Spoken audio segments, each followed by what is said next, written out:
Yeah, again, thank you everyone for joining us. This is this month's Water Action Wednesday, where we are talking about incinerators. My name is Sasha Lewis-Norelle. I'm the Environmental Health and Justice Organizer, and I will be presenting today. And like I said before, Deanna will be on tech. If you have any questions throughout, feel free to put them in the chat, or you can ask them at the end, and we will have a section to answer those. So I want to start by just kind of giving a bit of general background information. What are incinerators? Trash incinerators, also known as waste to energy facilities, are a form of energy production that utilize burning of waste products. These facilities usually burn biogenic materials such as paper, cardboard, food waste, etc., but also non-biogenic materials such as plastics, metals, and petroleum-based synthetic materials, which is kind of where more of the issue comes in, although we'll get to many of the issues later.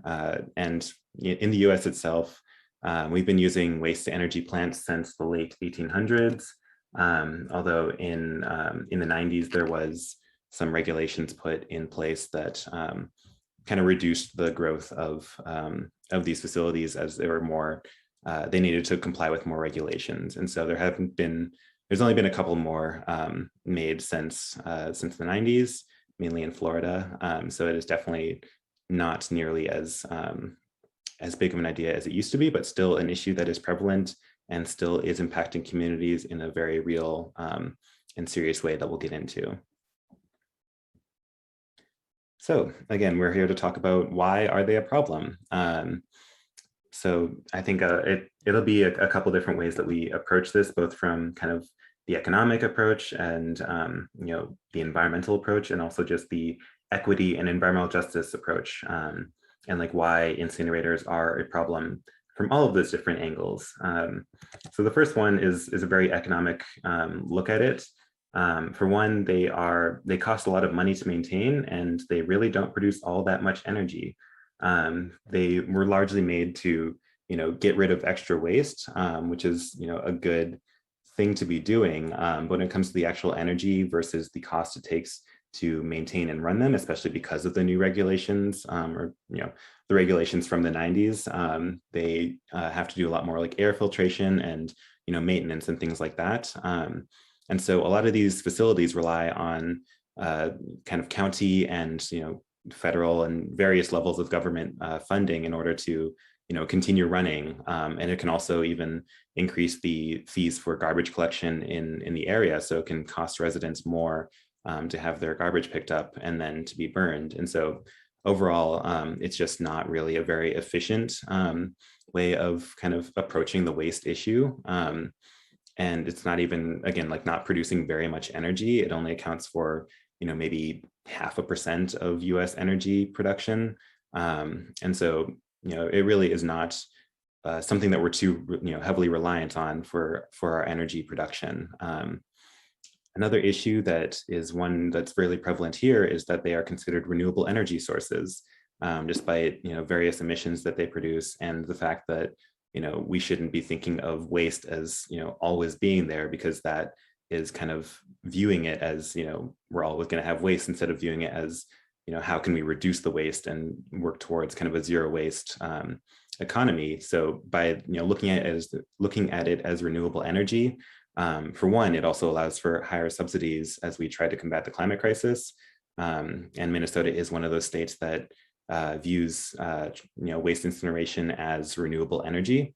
And then again, yeah, it just kind of fixes us into this mindset that there will always be more trash, and that we want to continuously burn it and kind of keep up this this cycle that creates a lot of trash and then just burns it for low energy gain. And like I said before, another issue is that the energy produced is nearly negligible. One thing in this regard is that if you compare the energy produced from trash incineration to the energy that could be saved by like recycling and reusing products, there's just a big difference there. So for example, if we were to burn a ton of paper to produce energy and use that energy to make our society run, and then you can compare that to if we were to reuse and recycle the paper, that is allowing for more energy to be saved in the production side. because it means that there's less paper that needs to be produced in the future because we're reusing it instead of just burning it.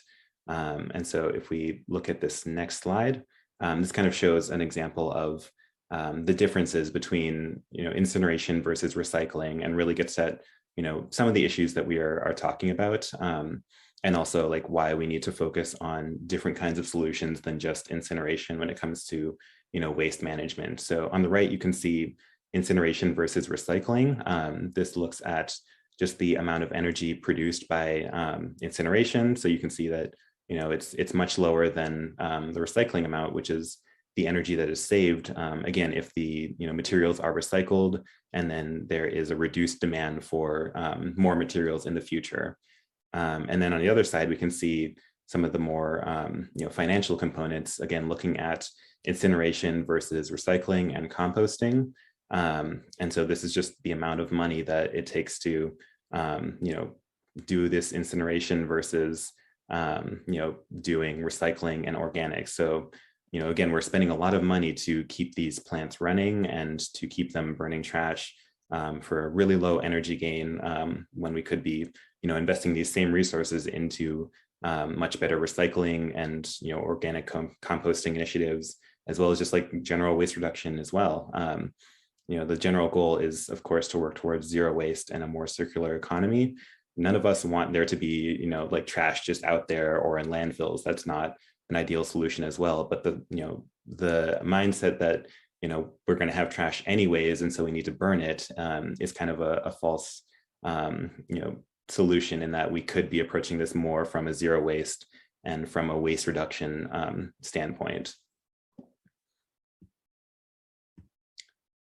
And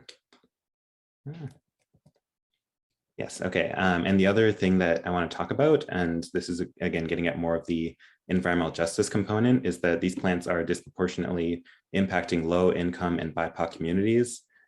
So they are much more prominently found in lower income and BIPOC communities, because these communities lack the social and political power to get rid of them. I think incinerators and general like power plants and things like that pretty much always come subject to NIMBYism, or not in my backyard. And so the communities that don't want them, or like, every single community doesn't want them, and the ones that have more power are usually, the wealthier ones and the white ones. And so they're able to avoid, any of these power plants or incinerators being put in their communities. And so they usually end up in lower income and BIPOC communities. And when burning trash, it releases dioxin, lead, mercury, and various other emissions, which lead to some pretty severe respiratory health problems and various health problems. And just kind of tying that into kind of the current world pandemic, we know that COVID-19 is exacerbated in those who are dealing with respiratory health problems. And so these communities are already being hit hard by their own health issues from these incinerators that are put in them. And then they also have to deal with the fact that COVID-19 is affecting them even worse because of the health issues that are that they're already dealing with. So it kind of falls upon like a cumulative impacts approach when it comes to these issues. Ooh, sorry, just a second.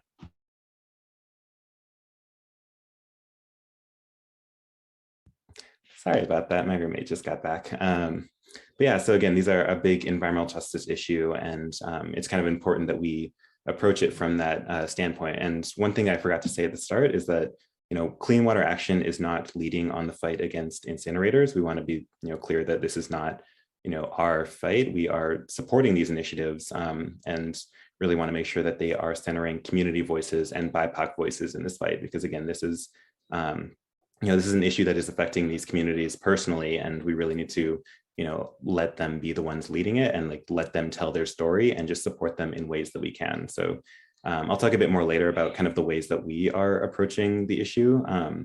But I just wanted to be clear, from this point, that we are definitely not like leading on these, on the fight against waste and trash incinerators, and are more so just playing a supporting role here. So we do not speak for those that are leading on this, but are just trying to do our best to educate more people about the issue itself, and to give a bit more context as to why it is an issue. And so this is another graph that kind of, again, gets back to the point of environmental justice.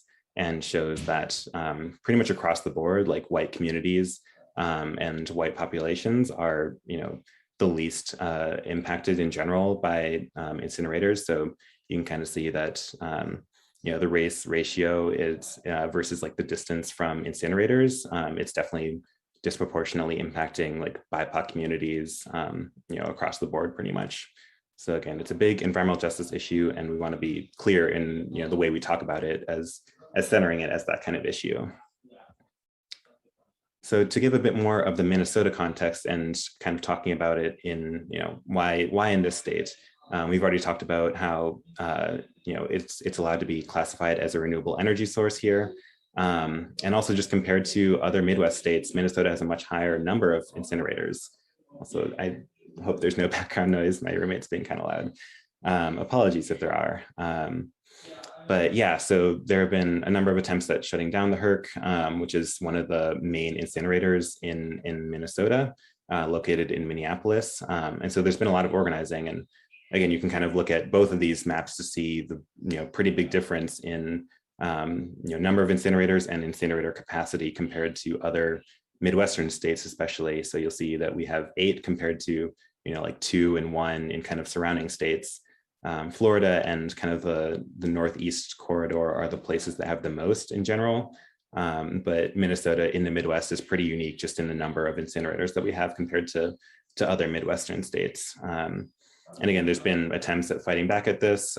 There's also been attempts to expand like the HERC facility and other incinerators, which have been pushed back upon by community groups and like environmental advocacy groups, including Clean Water Action. And so it's been a pretty constant battle within the state of Minnesota for a number of years. So yeah, I also wanted to talk a bit more about what is being done locally. Again, prefacing it by saying that we are not leading on the fight to shut down incinerators. We are just playing supporting roles as community groups and environmental justice and BIPOC groups really, take control of their stories and push for what is right for their communities. In 2016, we saw a bigger effort from local community and environmental advocacy groups pushing for the HERC to be shut down. Again, the HERC has been kind of the main focus in this fight, at least in the Twin Cities, because of how much capacity it is, and also just because of the location and the health issues. Again, it is located around North Minneapolis, where it's a large low income and BIPOC community. And it also even gets like shut off when there are like sports games and people from across the Twin Cities metro area are coming to the area. So it's just really disproportionately impacting the lower income and BIPOC communities there. The groups that have been kind of more recently and currently leading on this fight have mainly been the Environmental Justice Table and various other allies such as COPAL and a number of other environmental justice and environmental advocacy groups, as well as a number of community groups. So they've been talking with county commissioners about the HERC and steps towards decommissioning it. There has been some conversation around like creating a committee in the county to talk about kind of the issues and especially the environmental justice and equity issues of the HERC and incinerators. But that kind of devolved as the county commissioners voted against following through on that. And that was even after language was removed that would kind of have the committee also put forward a viable path to like zero waste and basically decommissioning the HERC. So it's not even like they basically said no to a commission that would just talk about the issues without even presenting real solutions necessarily. It was something that the Environmental Justice Table and various others were pretty strongly opposed to, of taking out that language. And even with that language out, they still wouldn't take action on this. So it's really important to kind of emphasize the fact that in Hennepin County itself, there is a variety of communities and people being represented, but it's pretty clearly stacked against the BIPOC communities that are being most impacted by these issues.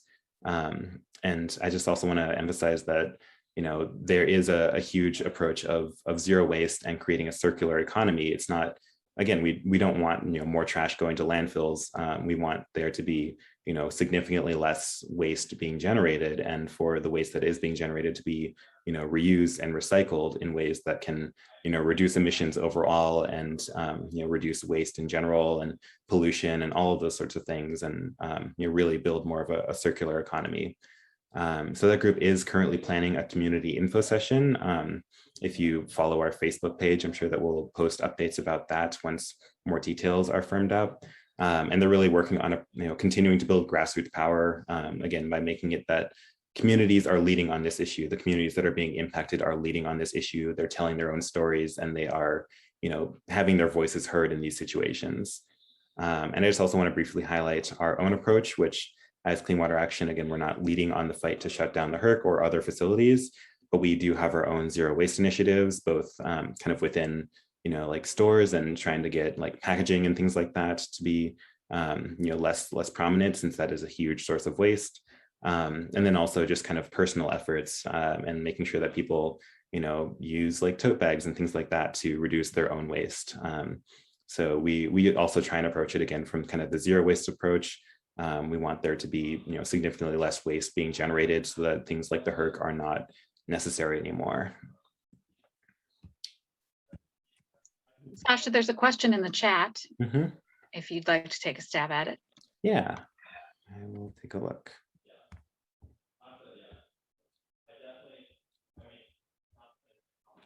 Okay, the health.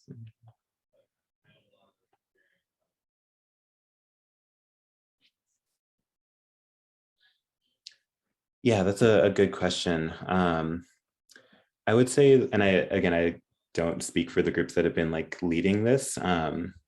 So I want to say like, this is just kind of my own knowledge and opinion on this. But I think when it comes to, shutting down the HRC, a lot of the conversations have been like, how do we phase it out? Again, in the context of, how do we approach zero waste as a city, as a county, as a community, so that things like the HRC are no longer necessary.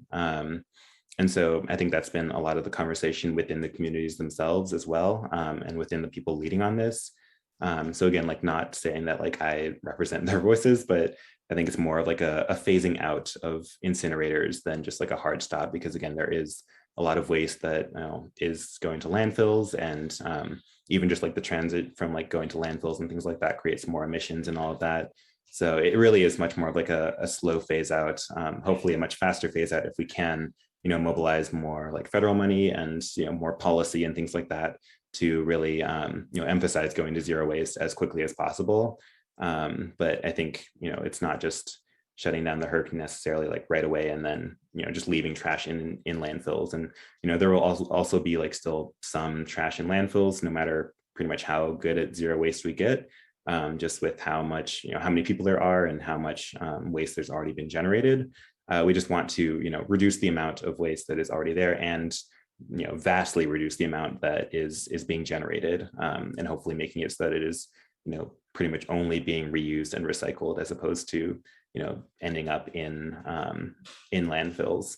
And Jen also just linked to an article about some of the fights in one of the fights in Detroit for shutting down an incinerator. So hopefully that can provide a bit more context. Yeah, any other questions? I can go ahead and stop sharing my screen.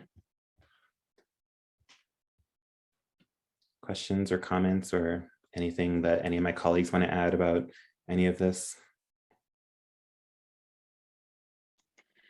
Yeah, hi, I would just add, I'm Deanna White, I'm the State Director for Clean Water Action here in Minnesota. And I just wanted to kind of emphasize what Sasha had said about the focus that we have here in Minnesota, which is around waste reduction.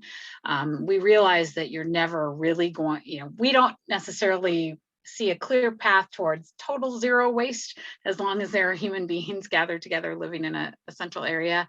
But we embrace the concept that we want to get waste to as little as possible, so that we can deal more creatively with how to dispose of it and how to handle it in a way that doesn't threaten public health, that doesn't threaten our water.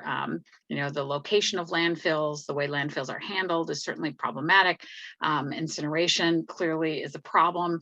There's no perfect path, unfortunately. So the most responsible thing that we can do is to continue to push for there to be less waste for us to deal with. And so through efforts like our Rethink Disposable campaign, which is about getting individuals and businesses to rethink the way they package, rethink the way they handle waste and packaging and other ways, is just one of the ways that we're trying to address it from multiple angles.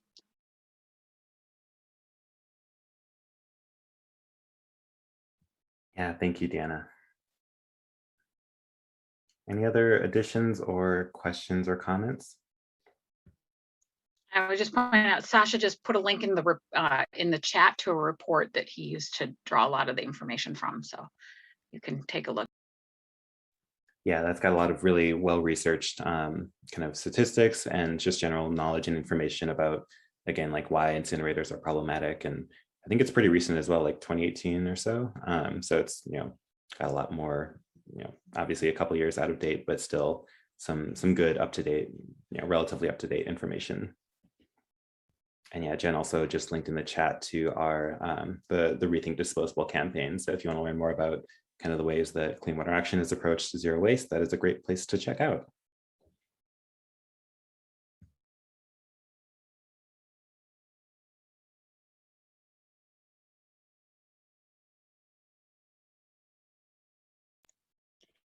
I would just ask if folks don't mind sharing, we'd love to hear either from you now or in the chat how you heard about tonight, and what method was effective in getting this information to you. It's always helpful to us to know what methods are the most useful. So if you don't mind sharing that either with this, your voice or in the chat, that would be really helpful to us.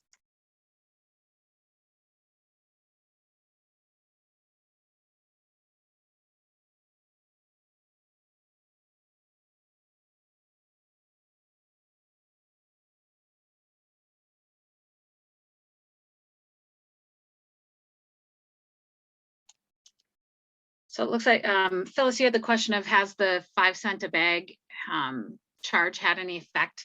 I don't think we have any data on that yet. I'd have to go back and see what if the city's actually published anything about that. Anything we have would be anecdotal right now.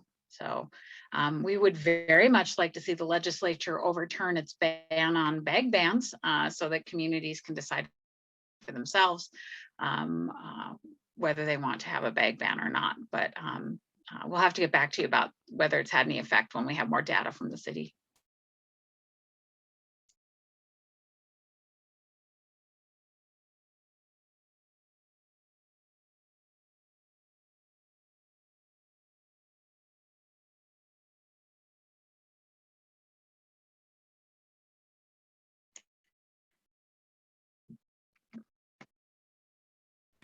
There's a few questions in the chat.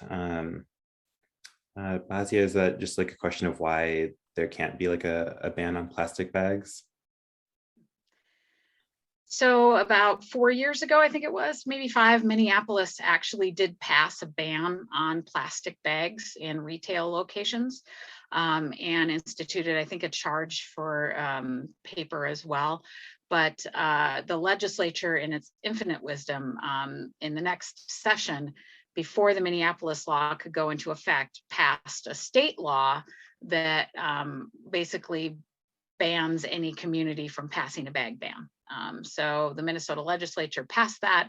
So the Minnesota legislature has to be the one to overturn it. We've had some conversations, but with the split control in the legislature, we haven't had much success in getting them to rethink that decision. So Minneapolis, for instance, did what you can do, which is they instituted a charge for bags to encourage folks to remember to bring their own bag. As we were saying, we're not sure how successful that's been. We haven't gotten any data. The program's only, I think, about 2 years old at this point, if that. So hopefully we'll get some more data about that. And then Tom had a question about who has oversight of the state's incinerators. I think it's a little bit of a combined effort, is my understanding. So I don't know if Steve or Sasha know more about it, but it's a lot of PCA and health and a little bit PUC is my understanding. It depends on what part of oversight you're kind of talking about. So the decision whether to expand the incinerator or not also is in the hands, I believe, of the county. They are the ones that administer the HERC. So here in Minneapolis, but there are obviously other incinerators around the state as well. Right. Yeah. So I know that the folks from like the EJ table and those groups have mainly been talking to county commissioners when it comes to the HERC specifically. So it seems like there is a lot of oversight in that regard with the county, and I'm sure it's similar in a lot of other counties across Minnesota. Laura has a question about a good way to find out if there's her city has composting.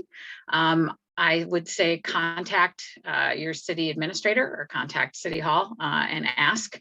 But I do know that, for instance, in Hennepin County, they have passed a law that all communities within Hennepin County do have to offer curbside pickup for composting beginning, I believe, in 2023, although I'd want to double check that date. So all of the different communities within Hennepin County are sort of figuring out how to implement that as part of their waste programs. Other counties, and I'm not aware of any other counties in the state that have requirements, but I know there's a number of drop-off programs and people are pushing for more curbside, but I would just call City Hall.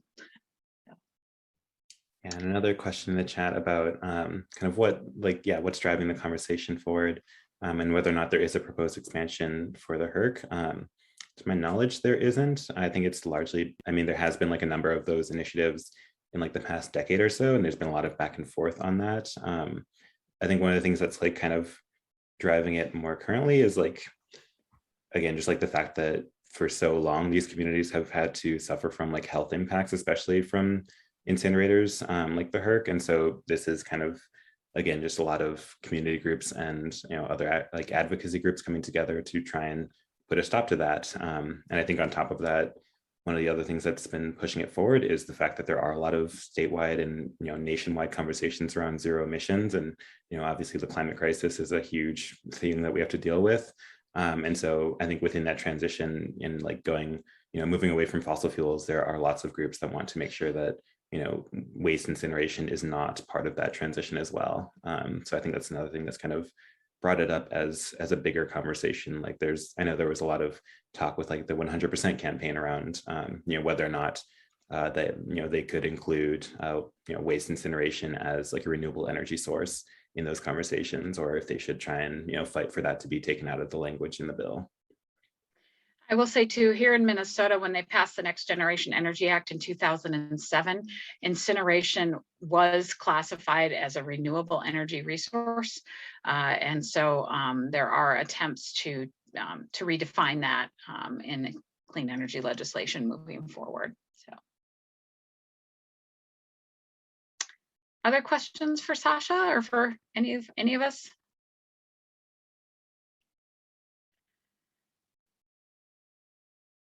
Yeah, Phyllis, I see you're muted, but if you want to unmute yourself, we can happily take your question. Does any community in Minnesota have poses a good example?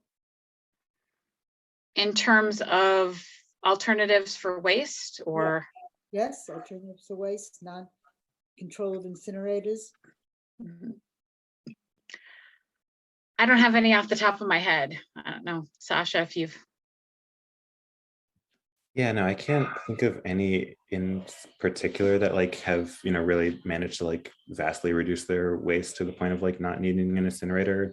In that regard, I think that a lot of it is just because like so much of this falls more under the jurisdiction of like the, companies that, work in those areas. And so like, if those companies choose not to, get rid of plastic packaging or things like that, then, there's obviously going to be a lot of waste in those communities. And so I think it falls much more under like a larger like statewide / even federal discussion around kind of how are we dealing with waste that is kind of forced upon the consumer, as opposed to how are consumers fully getting rid of the waste themselves in a way that is kind of more sustainable. I will say that Minneapolis. What about nationally? Does anyone know of a good national example? I know there's been some significant waste reduction efforts out in the San Francisco Bay Area. And I'd have to go back and dig out some, the specific key points of that, but they've done a lot, particularly in terms of single-use plastics. We've seen coastal communities on both coasts who are particularly concerned about ocean waste have been a lot more aggressive about addressing single-use plastics and plastics in general than those of us in the middle of the country that maybe don't see that impact as immediately as the folks that are on the ocean and the bodies of water. I would say also, to answer your previous question, I will say Minneapolis and Hennepin County have really been pretty aggressive in trying to do waste reduction efforts. And I don't want to make it sound like they haven't, or that they haven't been doing anything. I mean, they're, with the compost support for composting and waste reduction efforts. And they've put a lot of effort into, reaching out to residents and to businesses about helping them find a path to reduce their particular waste pattern. So, there are a lot of programs within Hennepin County and Minneapolis, and I speak to that probably because that's what I'm most familiar with, as opposed to there may be things other counties are doing as well that I'm just not as aware of. So just wanted to make sure we did call that out. So, but we all have a lot of room for improvement, no doubt about it. So.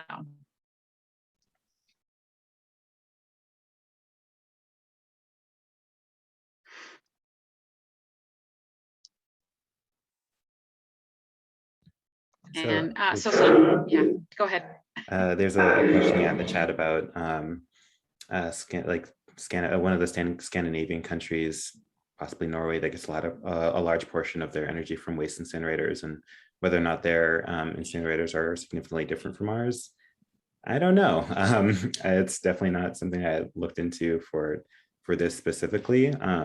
It's possible that they have like different regulations that maybe permit for more trash incineration. It's possible that they just have different kind of priorities, that they're able to kind of site the facilities in less like densely populated areas, or that there isn't as much like an environmental justice concern, especially since those kinds of countries tend to be a lot less diverse than places like Minneapolis or the US in general. So they might have been able to at least avoid some of the environmental justice issues there. But yeah, that's kind of all of the information I have there. Sorry that I don't have a more concrete answer.